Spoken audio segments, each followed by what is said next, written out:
नीलेश और उसकी पत्नी रेशमा एक अच्छे भविष्य की तलाश में गांव छोड़कर शहर में आ गए थे और शहर में ही उन्होंने एक किराए के घर में रहना शुरू कर दिया था।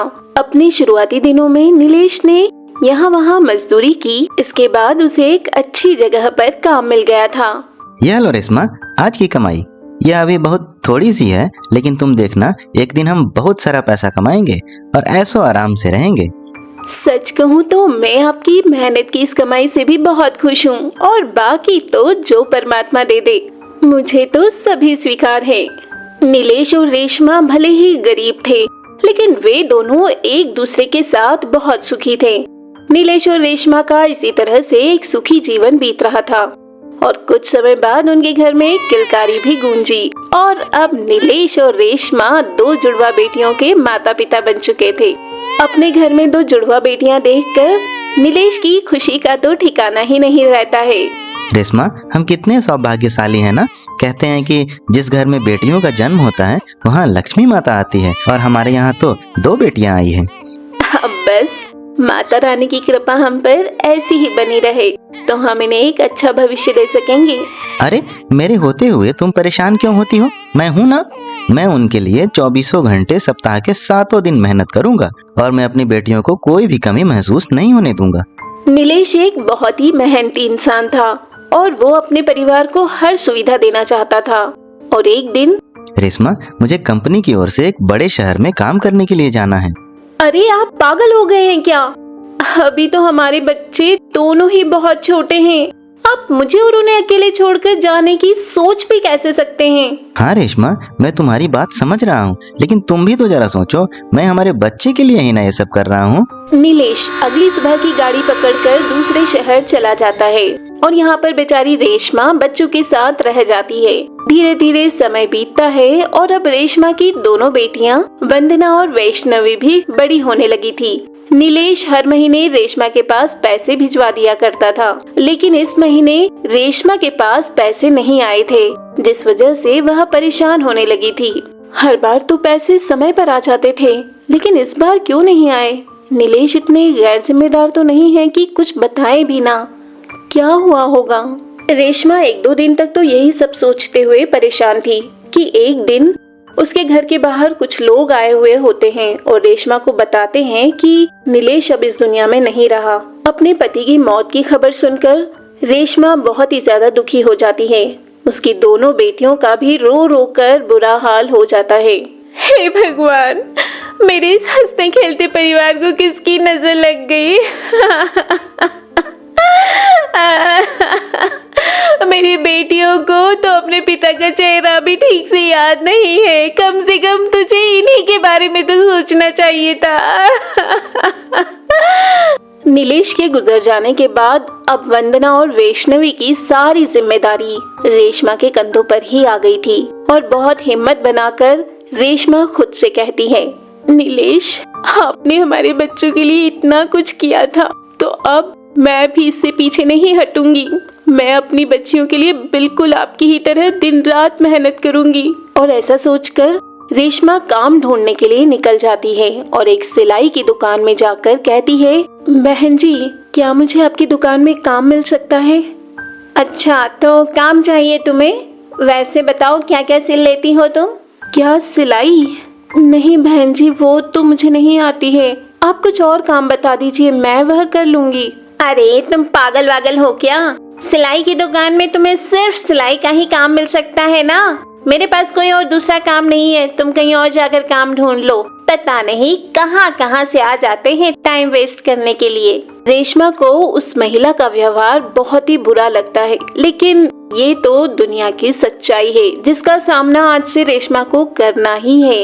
लेकिन रेशमा ने भी अभी हार नहीं मानी थी और वो 2-4 दुकान और जाती है, लेकिन कोई भी काम ना आने के कारण उसे किसी भी जगह पर काम नहीं मिलता है और शाम हो जाने के कारण रेशमा अब घर वापस जाने लगती है और उसके घर पहुंचने से ठीक पहले उसे एक औरत कॉल पर बात करती हुई दिखाई देती है। अरे ऐसे कैसे नहीं आओगी तुम? तुम्हें अगर छुट्टी चाहिए थी तो बता कर जाना चाहिए था ना। अब कल से घर का सारा काम मैं करूंगी क्या? ठीक है, अगर तुम कल काम पर नहीं आ सकती हो तो फिर दोबारा कभी मत आना, मैं कोई दूसरी काम वाली ढूंढ लूंगी। लगता है मुझे अब झाड़ू पोछे का काम ही करना पड़ेगा।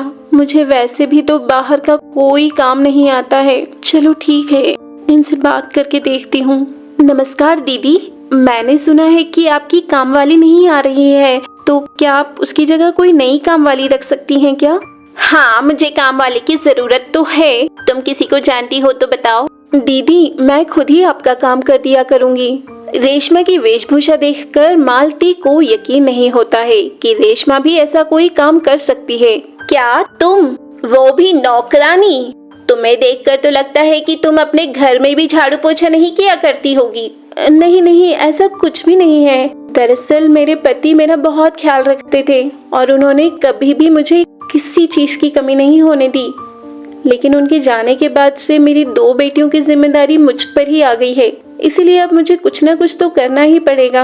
रेशमा उसे अपनी दर्द भरी कहानी बता रही होती है, लेकिन मालती बहुत ही खड़ूस और बुरी होती है, इसीलिए वो मन ही मन सोचती है कि अरे इसको तो काम की सख्त जरूरत है। ठीक है, तो फिर मैं भी इसका पूरा फायदा उठाऊंगी और बड़े ही सस्ते दामों में घर का सारा काम करवा लूंगी। बताइए ना, क्या मुझे आपके यहाँ काम मिल सकता है? हाँ हाँ, बिल्कुल मिल सकता है। बस याद रहे कि काम में कोई भी गड़बड़ी नहीं होनी चाहिए, वरना मैं तुम्हें भी काम से निकाल दूंगी। मजबूरी होने के कारण रेशमा मालती की ये सब बातें भी सुन लेती है और रेशमा घर आकर अपने बच्चों को बहुत अच्छे से समझाने लगती है। बेटी वैष्णवी और वंदना, मेरी बात को बहुत ही ध्यान से सुनो। मैं कल से काम करने के लिए बाहर जाऊंगी, इसीलिए तुम दोनों घर में ही रहना। वैष्णवी और वंदना अब 5 साल की हो चुकी थी, इसलिए वो अब अपनी माँ की बातें थोड़ी थोड़ी समझने लगी थी। रेशमा अगले दिन से मालती के यहाँ काम पर जाने लगती है। हाँ रेशमा, आ गई तू? ठीक है, पूरे घर में पहले झाड़ू लगा दे और उसके बाद पोछा लगा देना। और हाँ, याद रखना, इस घर की एक एक चीज लाखों रुपए की है। अगर कुछ भी टूटा तो उसकी भरपाई करते हुए तेरी उम्र बीत जाएगी। मालती का रेशमा के साथ व्यवहार पहले दिन से ही बहुत ही घटिया था, लेकिन अपनी मजबूरी के चलते रेशमा को उसके घर में काम करना ही पड़ता है। 1 महीने काम करने के बाद जब सैलरी की बात आती है तो, लेकिन दीदी ये तो सिर्फ 3000 रुपए हैं और हमारी बात तो 5000 रुपए महीने की हुई थी। हाँ, तो मिल जाएंगे तेरे बाकी के 2000 रुपए।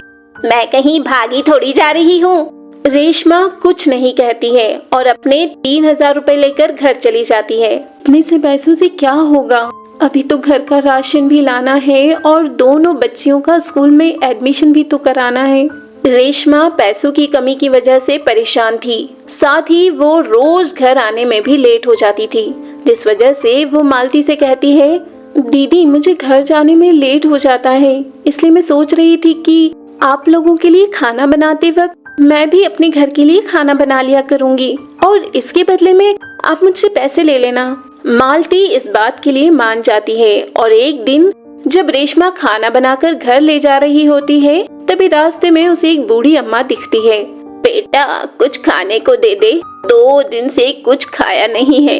अगर आज नहीं खाया तो लगता है कल तक जी भी नहीं पाऊंगी। लेकिन मेरे पास तो सिर्फ 3 लोगों का खाना ही है। चलो मैं अपने हिस्से का खाना अम्मा को दे देती हूँ। ये लीजिए अम्मा, खाना खा लीजिए। अम्मा को खाना खिलाने के बाद रेशमा घर चली जाती है। मालती भी दिनों दिन रेशमा को और परेशान करने लगती है। इतना सारा दूध कोई हराम का आया था क्या जो तूने इसे गिरा दिया? नहीं दीदी, मेरा यकीन कीजिए, वो दूध मेरे हाथों से नहीं गिरा है।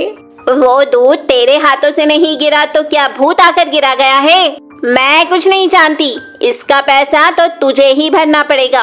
बेचारी रेशमा को बिना गलती के भी सजा मिल रही थी, लेकिन वो अपनी दोनों बेटियों का मुंह देखकर चुप रह जाती है। आज जब वो घर जा रही होती है तो फिर से उसे बूढ़ी अम्मा दिखती है जो खाना मांग रही होती है। रेशमा बिना किसी झिझक के अपने हिस्से का खाना उसे दे देती है और उदास मन से घर चली जाती है।